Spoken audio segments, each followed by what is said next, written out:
میں جمعیت علماء کے ہر ممبر کو جماعت کی طرف سے یہ پیغام دیتا ہوں کہ یہ وقت آر پار کی لڑائی کا وقت ہے. یا تو اس ملک کی جڑوں کو مضبوط ہونا ہے یا اس ملک کی جڑوں کو نکل کر باہر آ جانا ہے. امن و امان کو ختم ہونا ہے. اس لیے میں آپ سے کہتا ہوں کہ جس طرح آپ کے بزرگوں نے سر سے کفن باندھ کر اس ملک کی آزادی کے لیے قربانی دی ہے، جمعیت علماء کی اس آواز کو اپنے سینے میں رکھیے اور دانت سے اس پیغام کو پکڑیے کہ جہاں رہے سیکولرزم کی مضبوطی کے لیے کام کیجیے.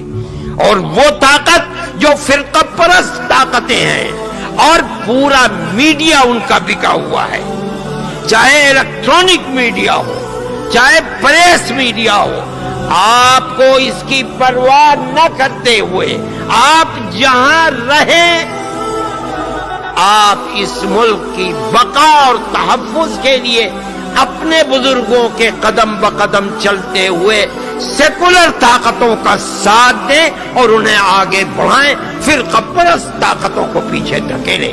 آپ کی یہ خدمت اس ملک کے لیے سب سے بڑی خدمت اور اس جلسے کا یہ اہم ترین پیغام ہوگا. نحمدہ ونصلی علی رسولہ الکریم.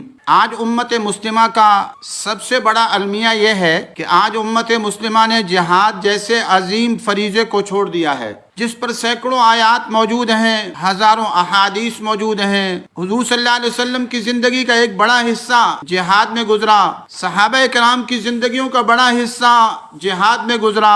آج پاکستان ہو، بنگلہ دیش ہو، ہندوستان ہو، اس میں مدارس دینیہ اور علماء کرام کی 99% بلکہ اس سے بھی زائد لوگوں نے جہاد کا فریضہ چھوڑ دیا ہے اور مختلف ذرائع اختیار کرنے کی کوشش کر رہے ہیں. اسی وجہ سے آج پاکستان، بنگلہ دیش، ہندوستان اور دیگر ملکوں میں ہم ذلت کا نشاں بنے ہیں. آپ صلی اللہ علیہ وسلم کا ارشاد گرامی ہے، اذا ترکتم الجہاد فسلط اللہ علیکم الذلہ. جب تم جہاد کو چھوڑ دو گے تو تم پر ذلت کو مسلط کر دیا جائے گا. آج پاکستان میں علماء کرام اور دینی حلقے پریشانیوں اور مصائب اور مسائل کا شکار ہیں جہاد چھوڑنے کی وجہ سے، اور بنگلہ دیش میں بھی یہی حال ہے. آج ہندوستان کے اندر وہ ہندو جس کی کوئی حیثیت نہیں ہے وہ آج لڑنے کی بات کرتا ہے، وہ آج اسلحہ لینے کی بات کرتا ہے، وہ آج لڑنے مرنے کی بات کرتا ہے. اور وہ مسلمان جس کا عقیدہ جنت کا ہے، جن کو جہاد کا جذبہ دیا گیا، جن کے اسلاف نے جہاد کیا،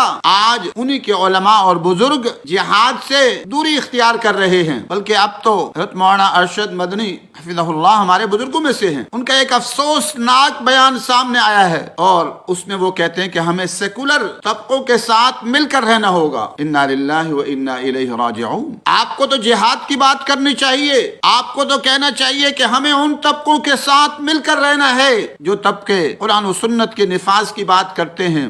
ہندوستان تو ہمارا ہے. آج ہندو لڑنے مرنے کی باتیں کر رہا ہے، لیکن افسوس اور دکھ کا مقام یہ ہے کہ حضرت مولانا ارشد مدنی حفظہ اللہ اور ان جیسے بڑی جماعت علماء کی ایک طویل عرصے سے ہندوستان کے بننے کے بعد جہاد سے دور ہے. کشمیر میں ظلم و ستم ہوتا رہا، کبھی جہاد کی بات نہیں کی. الحمدللہ پاکستان کے اندر پھر بھی ایک چھوٹا طبقہ جہاد کی آواز بلند کرتا ہے، قرآن و سنت کے نفاذ کی بات کرتا ہے، اس طاغوتی نظام کے خاتمے کی بات کرتا ہے. تو حضرت مولانا کا جو بیان آیا ہے وہ انتہائی افسوسناک ہے، جہاں تک انہوں نے یہ کہا ہے کہ ہندوستان کے جو نظام ہے اس نے ختم ہونا، یہ تو بالکل بات صحیح ہے. لیکن اس کے بعد جب وہ یہ کہتے ہیں کہ ہمیں سیکولر طبقوں کے ساتھ ملنا ہے، کہ یہ قرآن و سنت کی تعلیمات یہی ہیں. اس لیے میں سمجھتا ہوں کہ ہندوستان کے نوجوان نسل کو جہاد کا جذبہ اپنے اندر بیدار کرنا چاہیے. اکابر یہ تو بات کرتے ہیں کہ ہمارے بزرگوں نے یہ کیا، جنگ آزادی لڑی، لیکن سوال یہ ہے کہ ہندوستان بننے کے بعد کتنی جنگیں لڑی گئی، کتنے جہاد ہوئے، کتنی قربانیاں دی گئیں. وہ تو جنگ آزادی تو ہمارے اکابر نے لڑ رہی تھی اور اس کو طویل عرصہ گزر چکا، ہم اسی کو لے کر اپنی محفلوں میں یاد کرتے ہیں. آج جہاد کو پاکستان کی سیاسی تنظیموں نے چھوڑا، جمعیت علماء اسلام نے، اور مذہبی تنظیموں نے، وفاق المدارس نے چھوڑا اور مدارس نے چھوڑا.